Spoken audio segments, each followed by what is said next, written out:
de droit. Tocas TV, Elengina Kotala, Tocas TV, émission ya kitoko, Tocas TV, Matea ya Malonga, Tocas TV, Elengeye.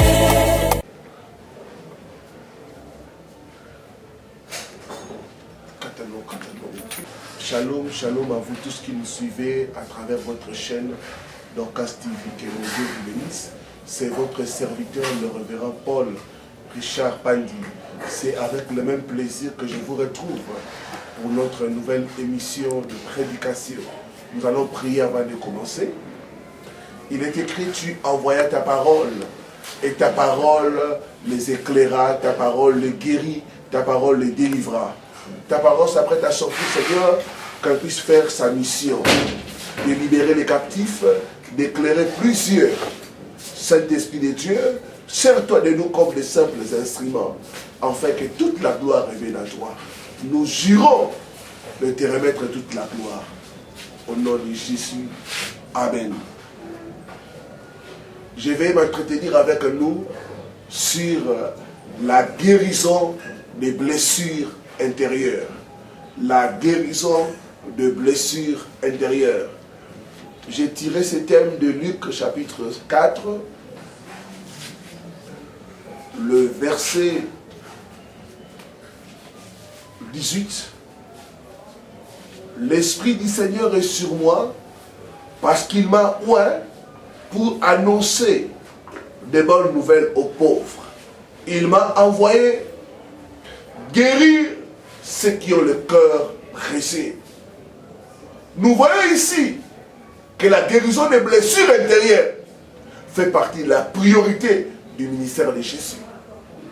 Jésus est venu guérir ceux qui ont le cœur brisé. C'est quoi la blessure intérieure? Quelles sont les conséquences des blessures intérieures? Comment en être guéri ou délivré? Tel est ce que nous allons partager cet après-midi, ce soir. Ça dépendra de l'heure à laquelle vous allez suivre cette émission. Les blessures intérieures sont des séquelles internes causées par des événements malheureux. C'est des séquelles qui ne sont pas visibles à l'œil nu, mais intérieures, dont beaucoup souffrent, mais ils ne savent pas. Ces séquelles internes sont causées par des événements malheureux qui nous arrivent. Ça peut être la disparition d'un être cher, ça peut être une déception amoureuse. Ces choses créent à nous des séquelles intérieures dont nous avons besoin d'être guéris. Elles atteignent la profondeur de notre être, enlèvent la paix du cœur, le bonheur et la joie de vivre. C'est pourquoi certaines personnes, à cause des blessures intérieures, peuvent même commencer à souhaiter leur mort, à demander la mort. D'autres vont même plus loin. Ils se suicident. C'est même à cause des blessures intérieures. Elles enlèvent la joie de vivre. Ésaïe chapitre 1, le 6e verset. Ma Bible dit ceci.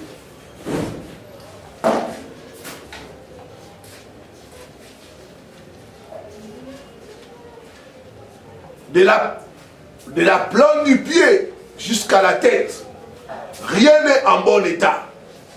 Ce ne sont que blessures, contusions et plaies vives, qui n'ont été ni pensées, ni bandées, ni adoucies par lui. Rien n'est bon en bon état. C'est ça les scanners de beaucoup de personnes. De la tête jusqu'à la plante des pieds, il n'y a que des blessures, il n'y a que des contusions, des plaies vives. Il y a des choses qui te marquent négativement, qui te font mal.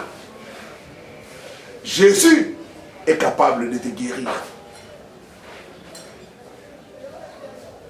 Les blessures intérieures nous rendent faibles. Les blessures intérieures nous rendent vulnérables.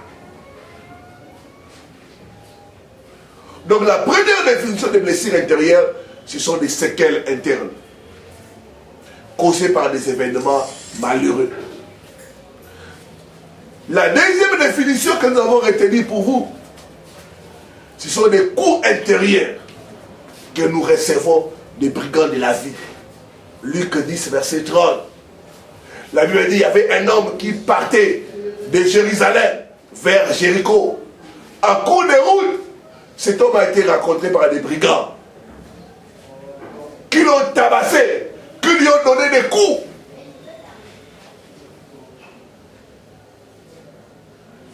Il y a des coups extérieurs que nous recevons, il y a aussi des coups intérieurs. Les brigands de la vie, ce sont les circonstances. D'autres sont nés. Jusqu'à l'âge adulte, ils ne connaissent pas leurs parents.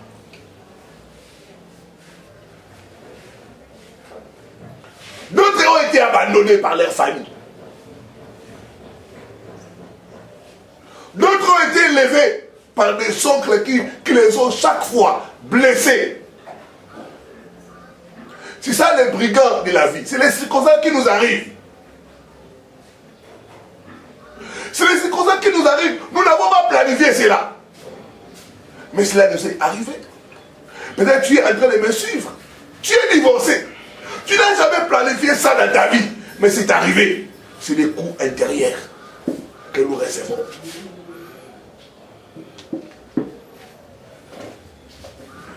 Ces coups intérieurs peuvent être volontaires ou involontaires. Comment s'en sortir? Quelles sont les conséquences des blessures intérieures? Frères et sœurs, quand les blessures intérieures ne sont pas soignées, guéries, elles peuvent conduire à beaucoup de choses négatives. J'ai pu relever trois choses pour t'aider à comprendre l'importance d'être guéri des blessures intérieures. La première chose que nous allons remarquer, c'est la déformation dans les caractères. Elles sont source, les blessures intérieures, elles sont source de déséquilibre. Il y a des gens dont le caractère a été déformé à cause des coups qu'ils ont reçus. Je parle à toi, mon frère. Tu es devenu agressif. Tu n'étais pas comme ça. Mais à cause des coups, à cause des circonstances de la vie, ça a déformé ton caractère. Je parle à toi, ma soeur. Tu n'as plus la joie de vivre à cause des déceptions amoureuses. Jésus est capable de te guérir. Il dit, je suis venu guérir ceux qui ont le cœur brisé. Donc, les blessures intérieures conduisent à la déformation du caractère. Il y a des études qui relèvent que 80% des violents sont des gens qui sont blessés. Donc la déformation du caractère. Il y en a qui sont devenus violents. Il y en a qui sont devenus agressifs à cause des blessures intérieures. Il y en a qui ont des paroles choquantes, des paroles blessantes, parce qu'ils ou elles ont été blessés. Donc la première chose que nous allons remarquer, il y aura l'agressivité, il y aura la déformation dans les caractères. L'agressivité va se manifester par des paroles, par des comportements. Deuxième chose que nous allons remarquer, toujours dans la déformation des caractères, il y aura les troubles et les comportements. La personne peut être plongée dans l'alcool. Vous ne savez pas, parce que la personne a connu une déception professionnelle. Ça a commencé à les pousser à la vie d'alcool. D'autres, ça peut te pousser à la prostitution. Depuis que tu as reçu ces chocs-là, ta vie est déséquilibrée. Jésus est capable. Je dis, Jésus est capable de te guérir, mon frère.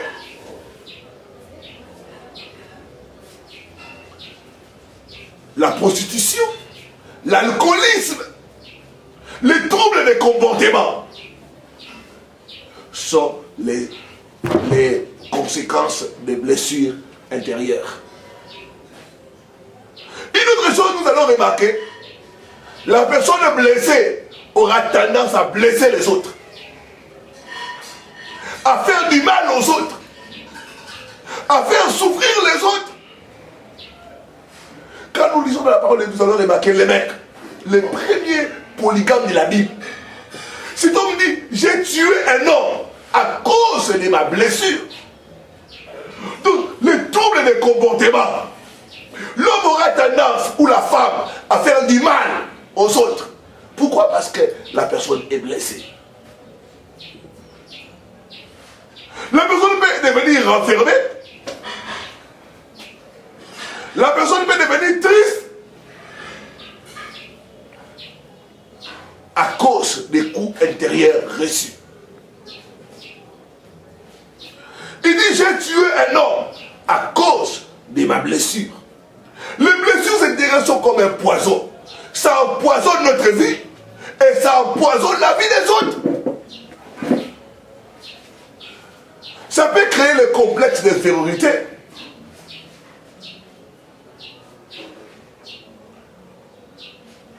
Tu as voulu aller loin dans les études, mais peut-être parce que les moyens financiers ont fait défaut.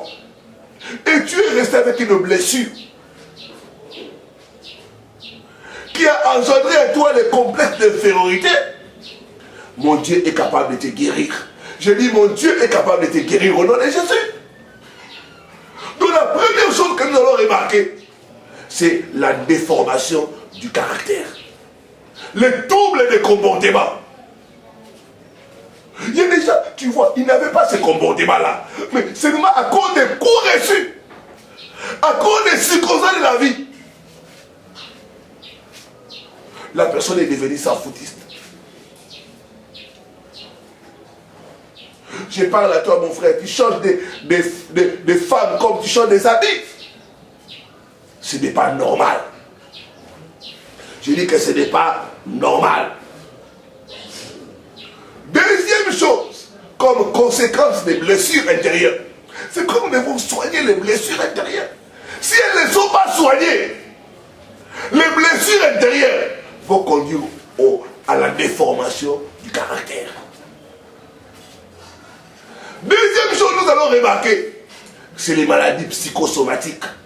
Ce sont les maladies de l'âme qui se manifestent dans le corps. L'âme étant malade, cette maladie de l'âme va se manifester dans le corps, va se refléter dans le corps.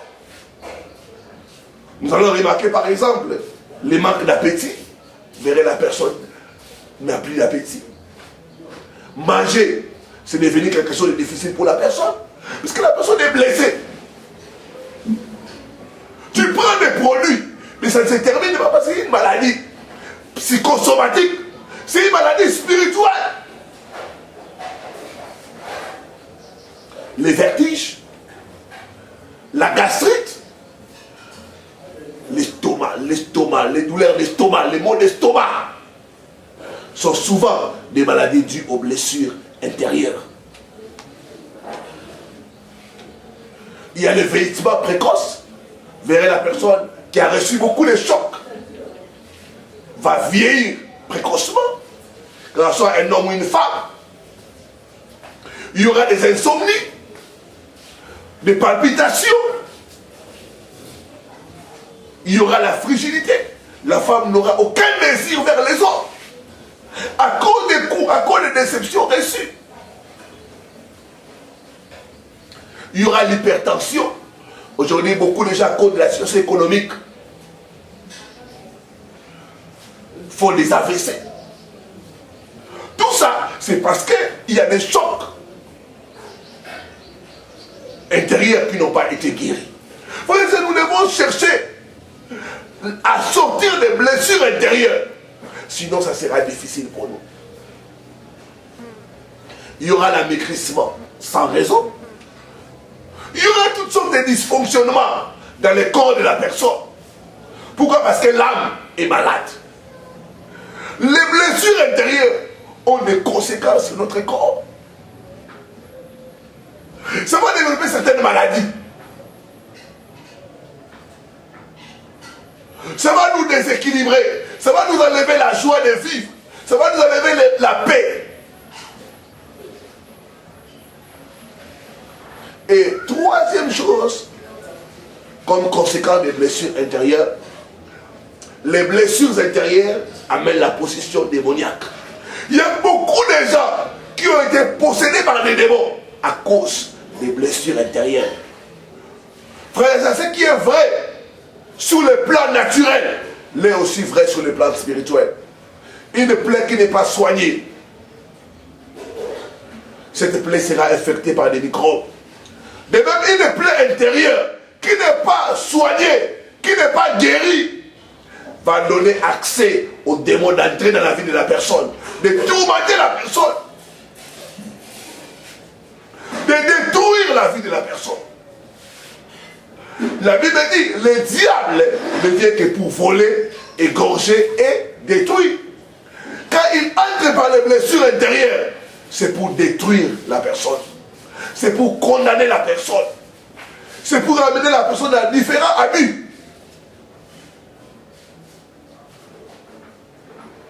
C'est pour déséquilibrer la personne.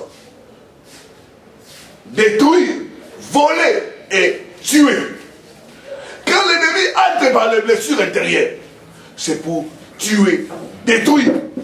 Il y en a qui se sont donné la mort à cause des blessures intérieures. Il y en a qui sont là, qui ne font rien. C'est même à cause des blessures intérieures. Il y en a qui ne veulent plus des relations. Parce que toutes les relations que la personne est entrée, ces relations n'ont pas abouti. Donc il y aura divers démons qui vont entrer dans la personne, déstabiliser la personne, détruire la personne. J'ai reçu le cas d'une sœur qui est entrée dans la prostitution parce que l'homme qui l'avait déviergé, après qu'elle est tombée enceinte, l'homme l'a régné. Et ces chocs-là l'avaient marqué négativement. Et la sœur a commencé dans une vie de désordre. Le démon d'impudicité, de meurtre est entré en elle. Elle a commencé à sortir avec n'importe quel homme. Elle était sans pitié avec les hommes. Parce qu'elle a connu une expérience négative. La bonne nouvelle, mon frère, ma soeur, c'est que Jésus est venu guérir ceux qui ont le cœur brisé. Je ne sais pas ta blessure. Je ne sais pas qui t'a blessé. Mais je sais que Jésus est capable de te guérir. Donc c'est une grande porte d'entrée des démons. Il y en a qui ont été violés dans leur enfance. Et les démons sont entrés, les démons de rejet.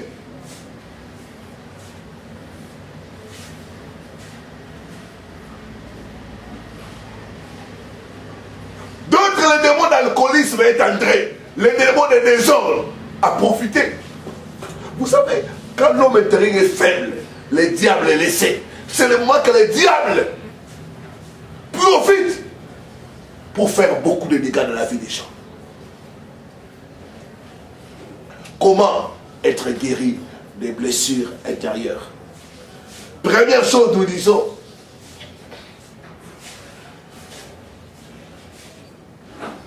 reconnaître sa plaie. Tu dois reconnaître ta plaie. Cesse de cacher ta plaie, mon frère, ma soeur. Cesse de dissimuler ta plaie. Donc le premier pas vers le processus de la guérison, c'est reconnaître sa plaie. Jérémie 10, verset 19. Ma plaie est douloureuse. Tu dois reconnaître ta plaie. Cette situation-là qui t'a marqué négativement, qui t'a blessé, Dieu ne peut pas te guérir si tu ne reconnais pas ta plaie.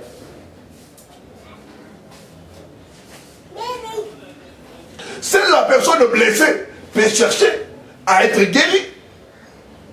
Non la personne qui dissimule sa plaie, qui cache sa plaie, qui justifie sa plaie, dans beaucoup de choses qui ne sont pas bonnes. Nous disons le premier pas vers la guérison des blessures intérieures, c'est reconnaître sa plaie.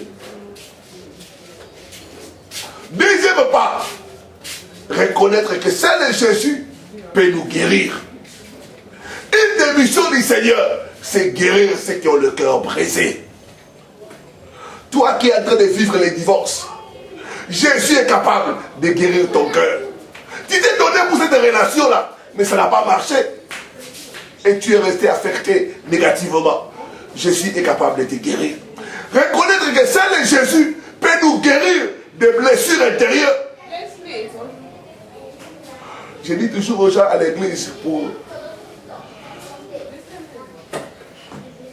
un peu plaisanter. Je dis, si tu vas à la pharmacie, tu demandes, donnez-moi les médicaments pour les déceptions. Le pharmacien te répondra, il n'y a pas de médicaments. Frère, il y a certaines situations que seul Jésus peut nous guérir. Dans Jérémie 30, verset 18, il dit, je te guérirai. Je panserai tes blessures. Je prie mon Dieu après cette prédication qu'il puisse te guérir, qu'il puisse penser ta plaie au nom de Jésus. La Bible dit, par ses meurtrissures, nous avons la guérison. Ce n'est pas seulement la guérison physique, mais c'est aussi la guérison intérieure. Il a été blessé à la croix pour nous guérir. Je ne sais pas l'état de ta blessure. Je ne sais pas qui t'a blessé. Mais je sais une chose, Jésus est capable de te guérir. Ta guérison est possible au nom de Jésus-Christ. Il est le bon samaritain. C'est lui qui a le vin et l'huile pour nous guérir. Remarquez cet homme qui allait de Jérusalem à Jéricho. Les gens l'ont abandonné. Le sacrificateur est passé. Les gens sont passés. Mais le bon samaritain, quand il a vu, il a eu pitié de lui. Oh, le Seigneur a pitié de toi. Toi qui souffres intérieurement. Toi qui passes des nuits blanches à cause des situations que tu as traversées ou que tu es en train de traverser. Jésus t'aime. Jésus veut te guérir. Jésus veut te guérir. La Bible dit il s'est approché de cet homme. Il a pris l'huile et le vin. Il a versé dans ses blessures. Il a soigné ses blessures. C'est pour nous montrer qu'il est le bon samaritain. C'est lui qui est capable de guérir nos cœurs brisés. C'est lui qui est venu pour nous guérir. Il dit dans sa parole, venez à moi, vous tous qui êtes chargés et fatigués. Je vous donnerai le repos. Le repos ne se trouve pas dans la prostitution. Le repos ne se trouve pas dans la boisson. Dans les perversions, non. Le repos se trouve auprès de Jésus. Toi qui souffres de blessures intérieures, si tu peux reconnaître Jésus, si tu peux le recevoir comme Seigneur et Sauveur, il est capable de guérir ton cœur. Je dis, il est capable de guérir ton cœur. Il dit, nul ne prend soin de toi. Tu es abandonné. Mais moi, je te guérirai. Mais moi, je te guérirai. Oh, je vois Dieu te guérir au nom de Jésus. Je vois Dieu te guérir au nom de Jésus. Il va te guérir de déception. Il va te guérir de rejet. Ta famille t'a abandonné. Tes proches t'ont rejeté. Mais Jésus va te recueillir et te donner la paix. Te donner un nouveau... Je dis c'est possible au nom de Jésus-Christ. Il est le seul qui a guéri un homme tout entier. La Bible dit aux évangiles de Marc, il a guéri un homme tout entier. C'est-à-dire corps, âme et esprit. Lui seul est capable de te guérir. Toi qui souffres de rejet, toi qui souffres de déception, toi qui as été trahi par tes intimes, toi dont on a sali la réputation, tu as gardé du remords, tu as gardé les sentiments de vengeance. Cela ne va te profiter à rien. Jésus est capable de te guérir. Troisième pas pour être guéri, accepter de pardonner. Sans le pardon, nous ne pouvons pas être guéris des blessures intérieures. Pardonner, c'est libérer. C'est relâcher dans le cœur la personne qui vous a offensé, la personne qui vous fait souffrir. Mais tu es là en train de regretter. Ma vie aurait pris telle direction si je n'avais pas rencontré telle personne. C'est à cause de lui. C'est lui qui est la base de mes souffrances. Je t'ai pris de pardonner. Nous devons pardonner pour que la puissance des guérisons puisse se manifester dans nos vies. Le pardon libère. Sans le pardon, il est difficile, voire impossible à Dieu de guérir nos cœurs et de nous libérer des blessures intérieures. Quel que soit ce que vous avez vécu, quel que soit ce que quelqu'un vous a fait, vous devez pardonner pour permettre à Dieu de vous guérir. Jésus a dit, si vous ne pardonnez pas aux hommes, votre Père ne vous pardonnera pas non plus vos offenses. Le pardon n'est pas une option, le pardon est une obligation. Tu dois pardonner pour permettre à Dieu de te guérir. J'étais en train de parler avec une personne dont sa propre sœur est sortie avec son nom. C'était une situation difficile. Je lui ai dit, pour permettre de te guérir, tu dois pardonner. Le pardon n'est pas une option, c'est une obligation pour permettre à Dieu d'agir. La Bible dit, pardonnez-vous comme Dieu nous a pardonné en Christ Jésus. Tu dois pardonner à cette personne, à cet homme qui t'a laissé tomber au moment où tu avais besoin de lui. Il t'a abandonné, il t'a laissé avec les enfants. Tu as élevé les enfants seuls. Et aujourd'hui, tu as du ressentiment. Tu nourris la vengeance contre cet homme. Je t'invite à pardonner pour permettre à Dieu de te guérir de cette blessure. Nous devons pardonner. Le vrai pardon implique l'oubli et la restauration de la relation. Tu ne peux pas dire j'ai pardonné à la personne, mais j'évite la personne. Je ne veux plus parler à la personne, j'ai pardonné pasteur, mais je ne veux plus sentir la personne. Non, ça ce n'est pas le vrai pardon. Le vrai pardon implique l'oubli. Le vrai pardon implique la restauration de la relation. Le vrai pardon implique l'abandon du sentiment de vengeance. Je parle à toi, toi qui dis que cet homme doit payer. Mon père doit payer pour tout ce qu'il m'a fait. Non, je t'ai pris de pardonner et d'abandonner ces sentiments-là. Au nom de Jésus-Christ. Regardez Joseph. Quand il a vu ses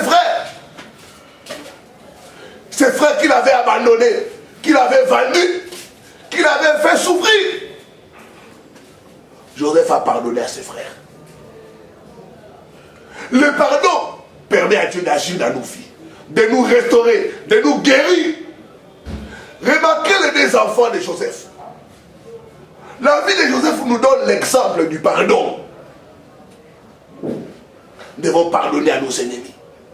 Si nous voulons voir Dieu agir dans nos vies et dans nos familles, il faut qu'il y ait le pardon dans nos relations pour permettre à Dieu de nous guérir. Joseph a eu deux enfants. Le premier enfant, Manassé.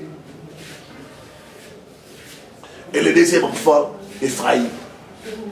Manassé veut dire oublier. C'est ça le pardon. Le pardon, c'est l'oubli.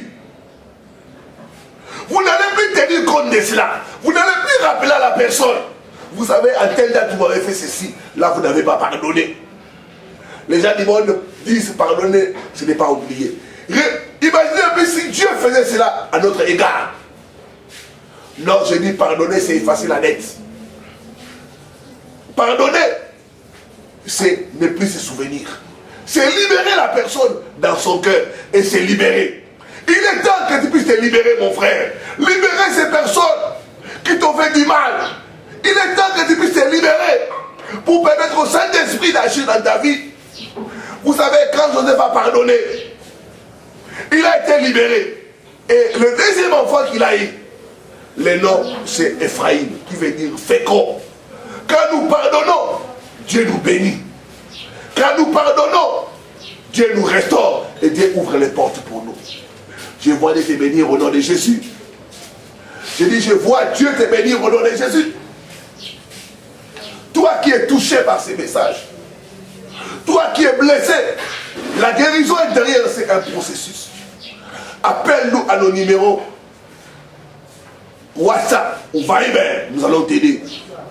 Plus 243 9 98 41 26 29. Que le Seigneur te bénisse. Père, au nom puissant de Jésus, je te recommande mon frère et ma soeur. Tu connais leurs blessures, tu connais leurs douleurs. Je te prie, Jésus, d'étendre ta main. Toi qui guéris le cœur brisé, d'aide-les guérir, Seigneur notre Dieu. Guéris leur cœur. Pense leurs blessures, Seigneur notre Dieu. Que l'huile et le vin, qui sont les symboles du Saint-Esprit, lui qui est le consolateur, puisse toucher leur cœur au nom de Jésus. Tout esprit qui est entré en accord de blessure intérieure, je me lève contre ces esprits, je les lie et je les chasse. Au nom puissant de Jésus, je commande au diable de libérer leur vie, de libérer leur destinée. Maintenant au nom de Jésus. Soyez libérés des blessures intérieures. Soyez libérés de toute oppression démoniaque au nom de Jésus. Je prophétise ta guérison maintenant au nom de Jésus. Sois guéri de cette blessure maintenant au nom de Jésus. Au nom de Jésus. Amen. Amen. Amen. Que le Seigneur vous bénisse. C'était votre serviteur, le révérend Paul Richard. Bien des bonnes choses. À la prochaine sur la même chaîne. 1, 2, 3. Tokas TV, Elengi na Kotala. Tokas TV, émission ya kitoko.